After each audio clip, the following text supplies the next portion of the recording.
여러분 반갑습니다. 오늘 수요 기도회 설교를 맡게 된 김세일 전도사입니다. 인사드리겠습니다. 예, 제가 저의 얼굴을 잘 모르시고 저는 지나갈 때마다 성도님들께 인사를 하는데 도대체 누구인지 잘 모르시는 그런 상황이 많이 있었습니다. 그래서 마스크 제가 오늘 목감기가 심해서 마스크를 쓰고 하려고 했는데 일단 이렇게 얼굴을 좀 드러내고 성도님들이 제 모습을 좀 보시고 이 사람이 김세일 전도사님이구나 이렇게 확인하고 인사해가면 더 깊은 만남이 있을 것이라 여겨집니다. 오늘 이렇게 수요 기도회로 오셔서 하나님의 말씀을 듣고 하나님의 뜻을 구하기 위해 모이신 여러분들을 주님의 이름으로 축복합니다. 오랜만에 이렇게 수요 기도회 설교에 서게 되었는데 제 첫 설교가 휘원이가 태어나 셋째 휘원이가 태어나 다음 날이었습니다. 근데 벌써 4개월이 지나서 이렇게 다시 서게 되었습니다. 8월부터 전임 사역자가 되고 청년부를 이제 담당하게 되면서 참 정신없는 시간을 보내고 있습니다. 그러면서 목회자로서 스스로에게 참 많은 질문을 던져가고 또 하나님의 말씀을 전하는 자로서 그 신앙에 대한 고민을 참 치열하게 하고 있는 그런 시간을 보내는 것 같습니다. 12월 동안 우리는 수요 기도회를 통해서 야고보서의 말씀을 같이 나눌 예정입니다. 이 말씀을 통해 하나님의 지혜를 깨닫고 저와 여러분이 주님과의 사랑 안에서 더욱 깊어지는 그런 귀한 시간 되기를 소망합니다. 먼저 이 야고보서의 말씀은 예수님의 형제인 야고보가 기록한 말씀이다, 이렇게 학자들은 말씀합니다. 그는 예루살렘에 있는 초대교회의 리더였습니다. 당시는 이 예루살렘 교회에 여러 힘든 상황들이 있었는데요. 첫 번째로는 유대 지도자들의 박해가 아주 심했었습니다. 그리고 환경적으로는 극심한 기근이 있었습니다. 그러나 이 야고보 사도는 이러한 상황 가운데서도 예수 그리스도를 향한 그 믿음을 지켜갔고 순교하는 날까지 성도들을 잘 보살피고 지혜롭게 양육한 그런 사도였습니다.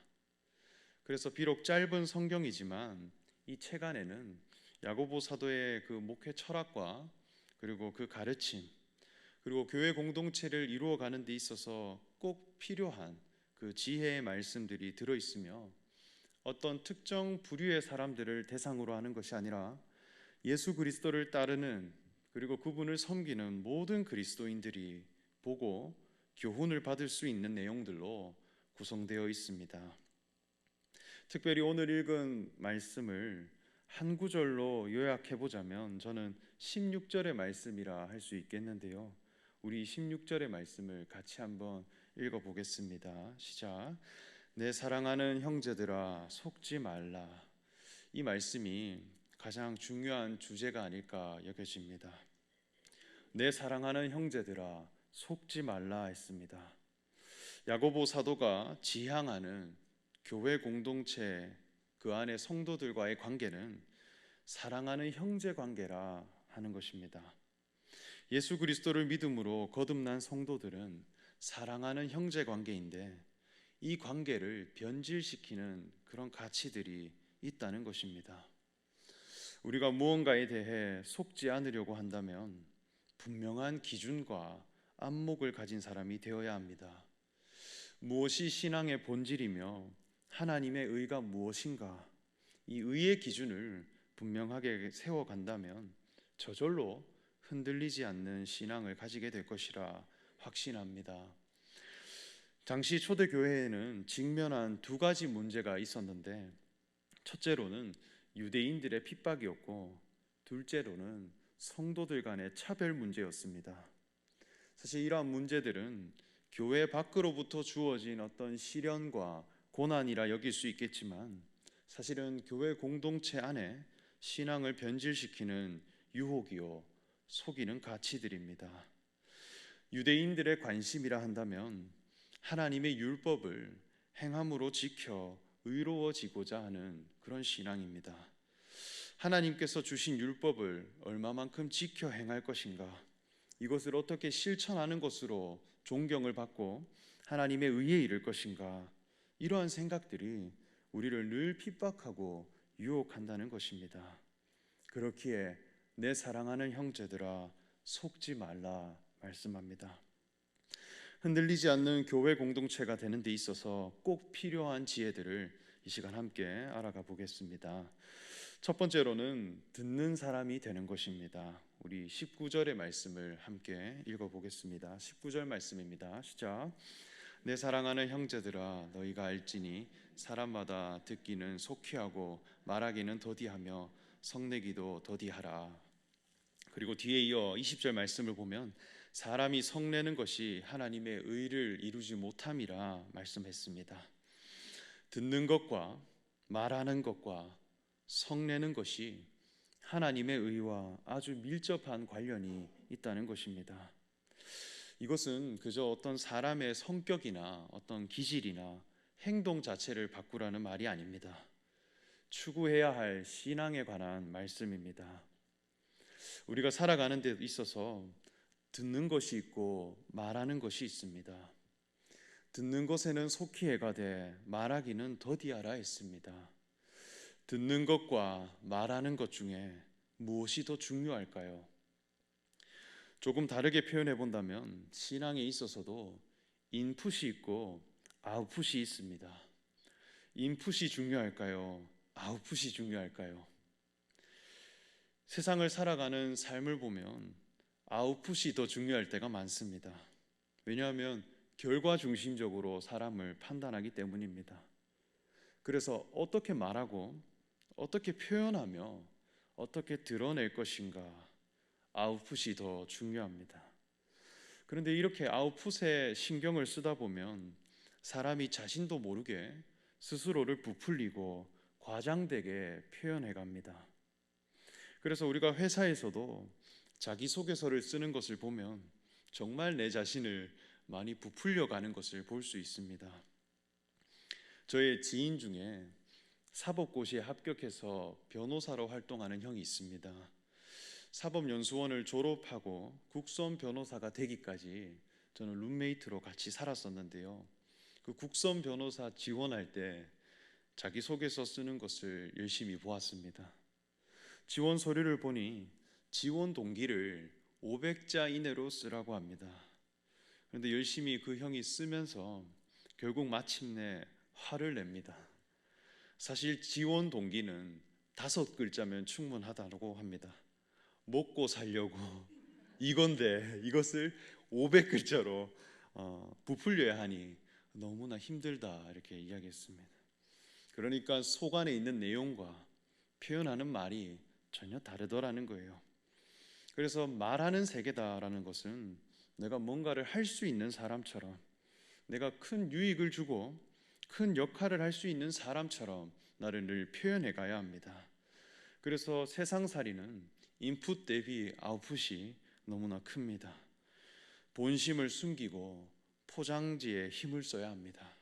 그 포장지가 바로 말입니다. 그래서 말하는 것에 대해 속히 해가야 합니다. 이 구조 안에서 살아가면 저절로 화가 나고 하나님의 의와 멀어지는 사람이 되더라는 것입니다. 그러나 하나님 앞에서의 신앙은 얼마나 채워가는가, 인풋이 더 중요합니다. 그래서 듣는 것에 속히 하라 말씀합니다. 하나님 앞에 듣는다라고 하는 것은 신앙의 내용을 채우는 태도입니다. 로마서 10장 17절에 보면 사도 바울은 말씀하기를 믿음은 들음에서 나고 들음은 그리스도의 말씀으로 말미암은 것이라 했습니다.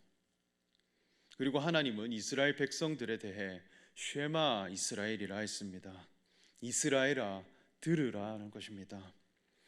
본질적으로 보면 이스라엘 민족들은 말하는 민족이 아닌 듣는 민족입니다. 말씀을 경청하는 자에게 거룩한 신앙의 기준을 깨닫게 하신다는 것입니다. 그리고 이 듣는다라고 하는 것은 보는 것과도 다릅니다. 객관적인 사실을 알기 위해서는 보는 것이 더 정확합니다. 그러나 주관적인 의미를 깨닫는 것에 있어서는 들어야 합니다. 하나님의 말씀을 듣는다는 것은 그 말씀 속에 담겨진 그 의미를 내 안으로 받아들이는 것입니다.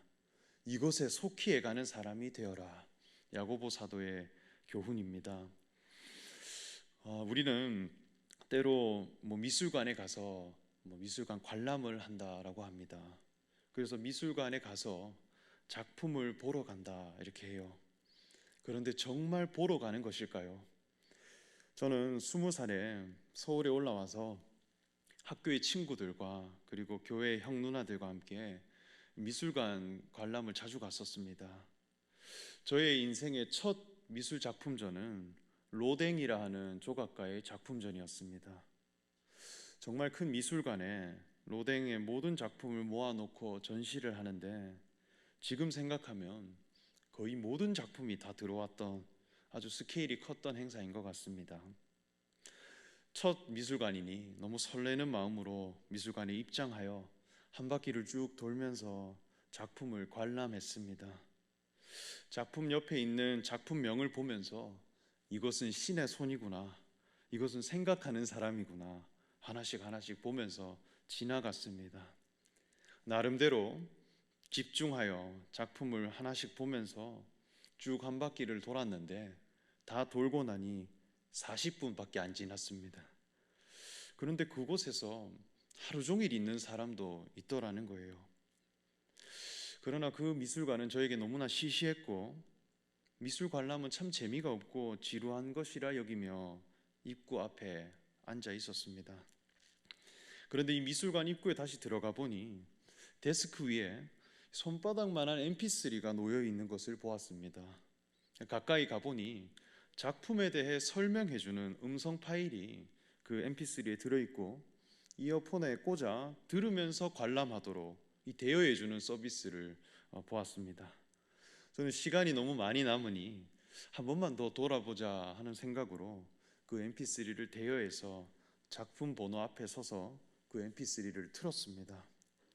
그런데 신기하게도 작품 앞에서 들려지는 그 작품의 의미와 로댕의 스토리를 듣는 순간 이전과는 전혀 다른 작품으로 제게 보여지는 것을 경험했습니다.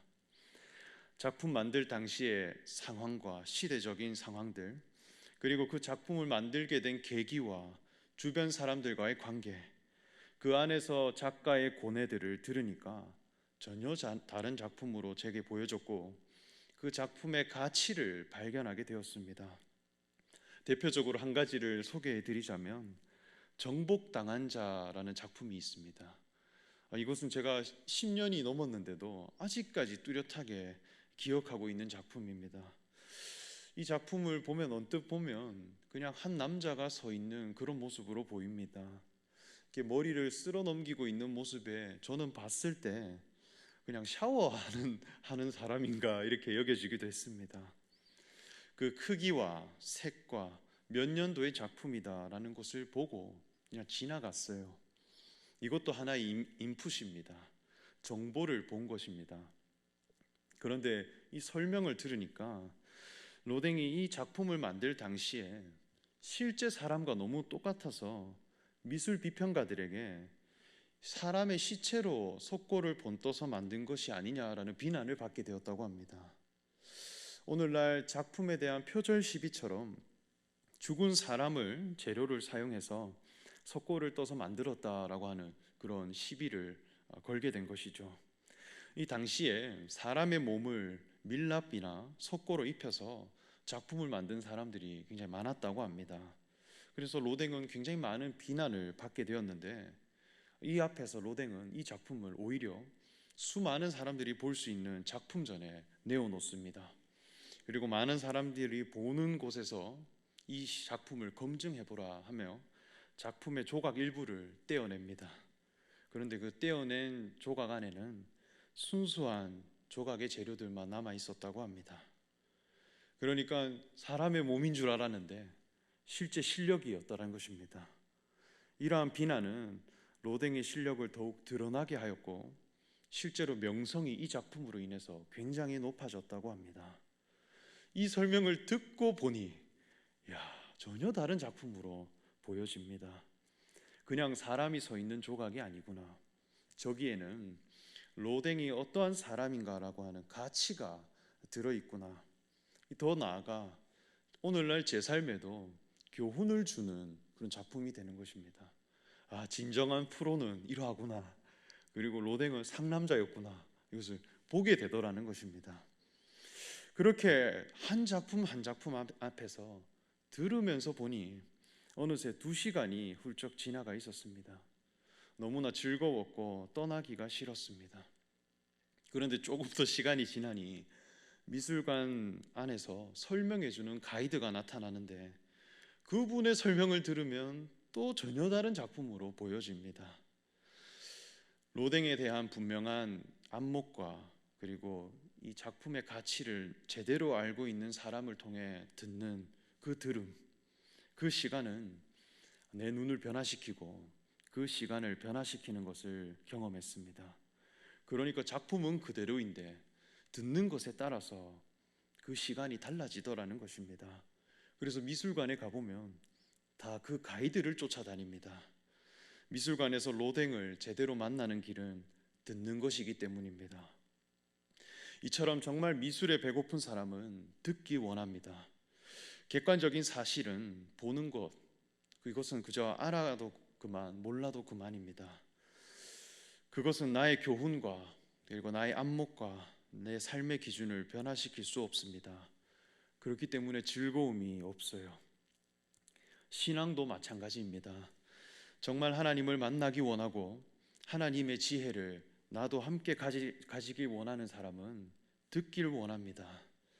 하나님의 말씀 속에 있는 그 메시지, 그 신앙의 내용, 그것을 듣고 내 삶의 의미로 재해석해가는 사람은 마침내 하나님의 의를 가진 사람이 되고 참된 믿음을 가진 사람이 될 것입니다. 그렇게 되면 신앙생활은 늘 재미가 있고 날마다 하나님의 교훈으로 살아가는 자가 될 것이다 여겨집니다. 날 구속하신 말씀 또 들려주시오. 우리가 찬송가에 이렇게 부르듯이 듣기를 속히 하시는 저와 여러분 되시기를 소망합니다. 두 번째로는 말씀을 온유함으로 받으라 했습니다. 하나님의 말씀에 대해 우리가 온유함으로 받는다는 것, 이것은 어떠한 의미일까요? 예수님께서는 말씀하시기를 온유한 자는 복이 있나니 땅을 기업으로 받을 것이라 했습니다.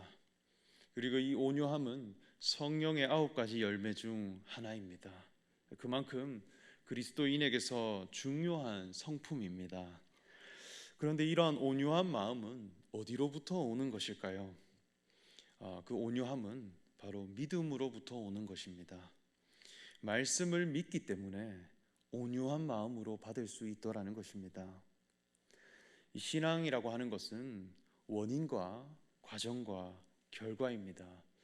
어떤 원인을 심는 자가 되고 그 원인으로 인해 내가 어떤 과정을 거쳐서 결과에 이르는 것입니다.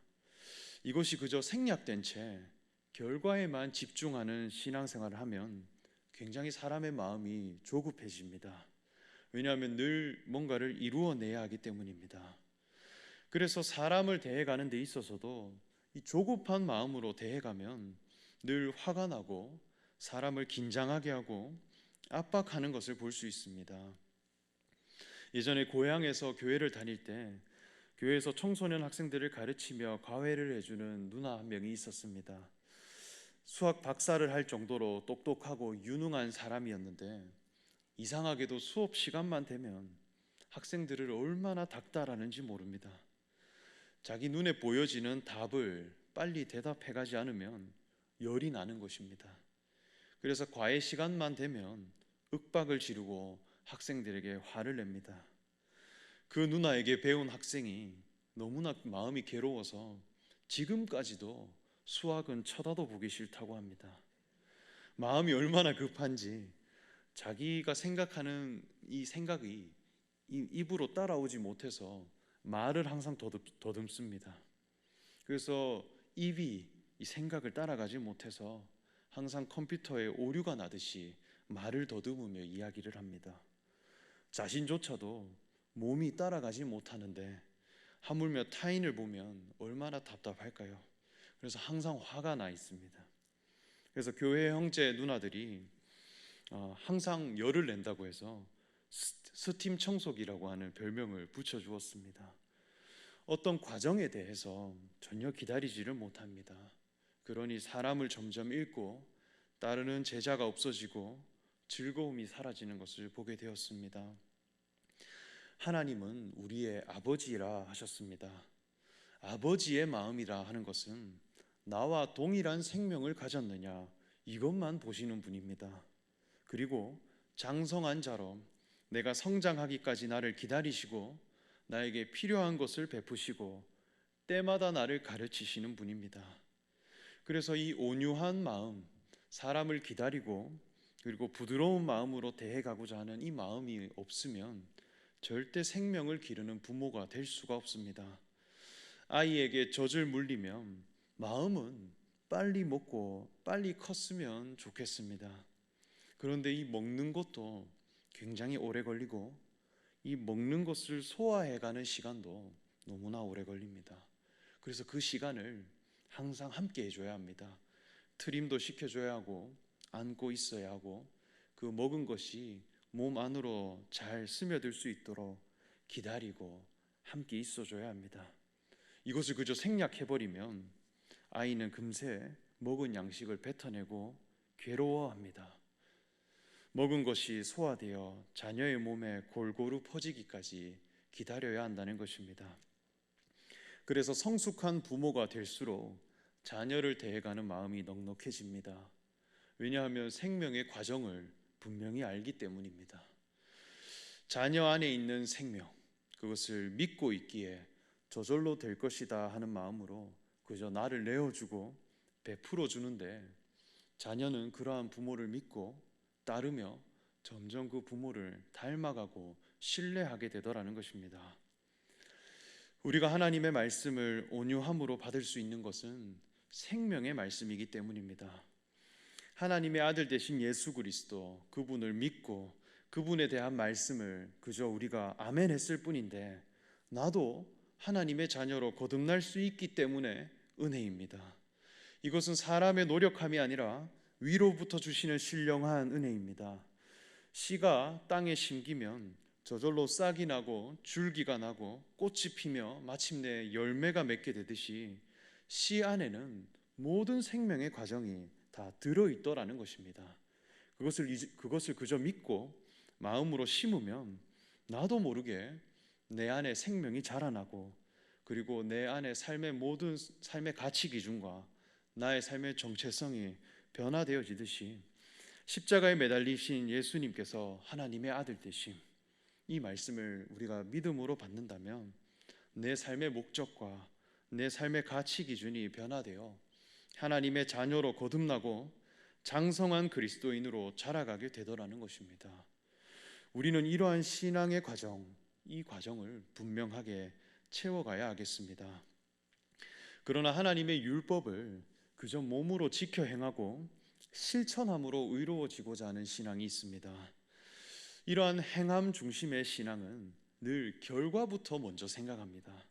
그래서 정답과 현상이 금방금방 나옵니다. 예수님은 서기관과 바리새인들에 대해 잔과 대접의 겉은 깨끗하나 속은 음란과 방탕으로 가득 차 있다 했습니다. 내용과 겉모습이 다르다는 것입니다. 안식일을 지키는 것, 정해진 날짜를 지키면 됩니다. 여기에는 묵상할 필요도 없고 고민할 필요도 없습니다. 정해준 시간을 정해진 행동에 지키면 됩니다. 그런데 이러한 신앙을 추구해 가다 보면 사람을 대할 때 화가 나게 되어 있습니다. 왜냐하면 드러나는 현상이 중요하기 때문입니다. 요한복음 5장 말씀을 보면 예수님께서 38년 된 병자를 고치신 사건이 있습니다. 38년 동안 걷지 못하는 병자가 예수님 앞에 나와 스스로 회복할 수 없는 자임을 고백했을 때 예수님은 그에게 일어나 걸으라 하셨고 그 병자는 일어나 회복되게 되었다 말씀합니다. 그 때가 안식일이었습니다. 유대인들은 안식일에 일을 하는 예수님에 대해 박해를 하게 되었다 했습니다. 왜 박해를 하게 되었을까요? 화가 났기 때문입니다. 유대인들에게 안식일을 지키는 것은 너무나 중요한 날짜였기 때문입니다. 행동으로 일을 하지 않고 정해진 범위 안에서 그 시간을 지키는 자들이었기에 예수님의 사역에 대해 박해를 하는 사람이 되더라는 것입니다. 그러나 그러한 유대인들에게 예수님은 말씀하시기를 아버지께서 일하시니 나도 일한다 말씀했습니다. 이것은 객관적인 날짜가 중요한 것이 아니라 한 사람이 회복되어져 가는 과정이 더 중요하다는 것입니다. 지금 38년 된 병자는 하나님 앞에 회복되어야 할 과정이 필요합니다. 하나님 앞에 나아가지 못하는 자가 하나님 보시기에 온전한 사람으로 회복되는 것, 이것이 하나님 보시기에 더 중요한 그런 과정이더라는 것입니다. 하나님이 사람을 창조하신 과정들이 있습니다. 천하 만물을 지으시고 빛과 어둠을 구분하시고 땅과 바다를 나누시고 흙으로 사람을 지으시고 하나님의 형상을 가진 자가 나타났을 때 하나님은 안식하셨다 했습니다. 하나님 보시기에 안식할 만한 사람이 되어줘야 합니다. 내 자신이 하나님의 호흡을 받은 자가 되어져서 하나님의 마음과 하나님의 형상을 가진 자가 되고 하나님이 나를 보실 때 만족하시기까지의 과정을 내가 채워가고 말씀으로 인해 거쳐가는 자가 되어져서 마침내 예수님께서 인자는 안식일의 주인이라 하셨듯이 내가 하나님 앞에 안식할 만한 존재가 되어져야 한다는 것입니다. 그냥 날짜가 되었을 때 쉬고 있다, 이것은 아무런 교훈이 없습니다. 여기에는 온유한 마음이 흘러나오지 않습니다. 생명의 말씀이 아니라 율법의 행함으로 의로워지고자 하는 신앙이 교회 안으로 들어오면 이상하게 갈등하고 서로 화를 내고 시기하고 질투하게 됩니다. 기쁨이 사라지고 서로를 객관적으로 보고 대해가고 심판하는 관계가 됩니다. 그러나 내 사랑하는 형제들아, 이 관계는 생명의 말씀으로 하나 되어진 관계입니다. 하나님의 자녀를 전제로 한 관계입니다. 이러한 신앙의 과정을 우리는 채워가고 그리고 우리는 자라가며 성장해 가야 하겠습니다. 마지막으로 그 말씀을 듣고 행하는 자가 되라 합니다. 우리 25절의 말씀을 함께 읽어보겠습니다. 25절 말씀입니다. 시작. 자유롭게 하는 온전한 율법을 바라보고 있는 자는 듣고 잊어버리는 자가 아니요 실천하는 자니 이 사람은 그 행하는 일에 복을 받으리라. 아멘. 이제 우리를 자유케 하신 율법 안에 우리는 행하는 사람이 되어줘야 합니다. 하나님의 자녀가 되었다면 이제는 아버지를 닮은 자로 자라서 아버지를 표현하는 자가 되고 아버지의 뜻을 드러내고 아버지의 마음이 있는 곳에 나도 함께 나아가는 같은 생명과 같은 마음을 가진 사람으로 자라가서 아버지의 뜻을 대신 감당할 수 있는 사람에까지 자라가야 하겠습니다. 이것은 사람의 어떤 행동을 바꾸어라, 어떤 실천 방법을 바꾸어라, 어떤 이론이 아닙니다. 나를 자유케 하는 생명의 말씀으로 시작되어야 합니다. 나의 본성이 변화되어 이것이 즐거움으로 감당되고 기쁨으로 예수님이 걸어가신 길을 나도 걸어갈 수 있는 사람으로 자라가야 한다는 것입니다. 이러한 생명의 과정들, 이것은 곧 제가 걸어가는 목회의 기쁨이기도 합니다. 나를 자유케 하신 예수 그리스도를 전해가고 온유한 마음으로 대해갈 뿐인데 한 사람의 믿음이 자라고 삶이 변화되고 마침내 교회를 기쁜 마음으로 오고 섬기는 그런 청년들을 보면 얼마나 기쁘고 목회자로서 자랑스러운지 모릅니다. 제가 처음 일산충신교회 청년부로 부임했을 때 만난 형제가 한 명 있습니다. 그 형제 이름은 밝히지 않겠습니다. 그 친구와의 첫 만남이 아직도 기억납니다. 눈을 전혀 마주치지 않고 마치 교회를 억지로 왔다는 표정에 저를 굉장히 경계하는 그런 태도로 제 앞을 지나갑니다. 저는 그 친구에게 저를 소개하며 악수를 청했습니다. 그런데 저에게 인사를 하지 않았습니다. 인사하지 않아도 괜찮다. 그러나 왔을 때 악수만 하자 이렇게 하고 보냈습니다. 저는 그 형제에게 이야기하기를 그저 와서 전도사님이랑 축구하면 된다. 축구 좋아하면 같이 공 차러 와라 이렇게 했습니다. 그러니까 진짜 축구만 하러 오는 거예요. 그래서 축구장에서 재미있게 차고 또 제가 누리는 축구의 즐거움을 전해가고 함께 찼습니다. 그리고 말씀을 전할 때도 예수 그리스도는 누구이신가? 그리스도에 대해서만 전해가려 했습니다. 그런데 어느 순간부터는 그 친구가 항상 먼저 인사를 하고 한날은 제가 사우나를 간다고 이제 나서는데 자기도 사우나 같이 가도 되냐고 이렇게 하면서 졸졸 따라옵니다. 그리고 매주 교회를 와요. 이제는 친구까지 데리고 옵니다. 한 번도 시킨 적이 없었습니다. 그리고 한날은 제가 설교를 하고 지쳐서 청소년 센터 복도에 앉아 있는데 그 형제가 제 옆으로 오더니 갑자기 손을 잡습니다. 갑자기 형제가 손을 잡으니까 기분이 굉장히 불쾌해지셨습니다. 갑자기 왜 이러나? 그러더니 말씀을 듣고 자기 마음이 너무 찔렸다면서 나를 향한 말씀으로 여겨졌다며 자기 고백을 하기 시작합니다. 그리고 그 친구가 이야기하기를 전도사님이 여기에 오래 계셨으면 좋겠어요 이렇게 이야기합니다. 그때는 참 기분이 참 좋았습니다. 왜냐하면 나를 자유케 하시는 이로 말미암아 변화된 것이 보였기 때문입니다. 생명의 말씀 되신 예수님을 믿고 그저 저의 즐거움을 나누고 복음을 심어갔을 뿐인데 저절로 땅을 얻는 사람이, 땅을 기업으로 받는 사람이 되어졌습니다. 주 안에서 사랑하는 형제 관계로 나아가게 됩니다. 초대교회 성도들을 핍박하고 그들의 믿음을 흔들리게 하는 그 가치관, 그것은 오늘날 우리 삶에도 여전히 있습니다. 그 가운데 속지 않는 자들이 되기 위해 우리는 어떠한 자리로 나아가야 할까요? 듣는 것에 대해 속히 하고 하나님의 말씀을 온유한 마음으로 받으시는 저와 여러분 되시기를 소망합니다. 사람의 어떤 행함과 율법의 실천함이 아니라 오직 생명의 말씀 되신 예수 그리스도를 믿음으로 우리의 심령이 변화되어 자라가게 하시는 이를 믿음으로 나아가는 저와 여러분 되시기를 간절히 소망합니다. 하나님 아버지 감사합니다. 우리에게 이 말씀과 그리고 하나님의 뜻을 깨닫게 하시고 하나님의 뜻을 구할 수 있는 이 기도의 시간을 허락하심에 참으로 감사드립니다. 주님의 몸된 교회가 우리 가운데 세워지는 것에 있어 우리가 날마다 속지 않는 자들이 되기 원합니다.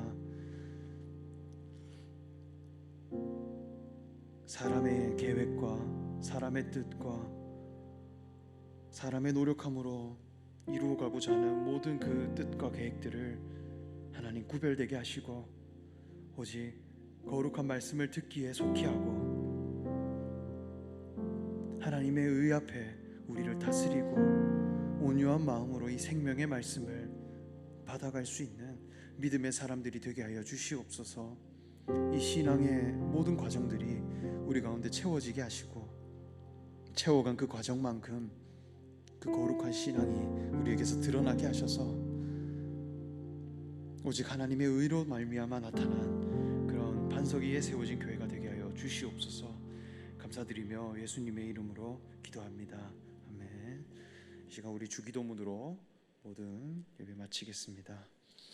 하늘에 계신 우리 아버지, 아버지의 이름을 거룩하게 하시며 아버지의 나라가 오게 하시며 아버지의 뜻이 하늘에서와 같이 땅에서도 이루어지게 하소서. 오늘 우리에게 일용할 양식을 주시고 우리가 우리에게 잘못한 사람을 용서하여 준 것 같이 우리 죄를 용서하여 주시고 우리를 시험에 빠지지 않게 하시고 악에서 구하소서. 나라와 권능과 영광이 영원히 아버지의 것입니다. 아멘.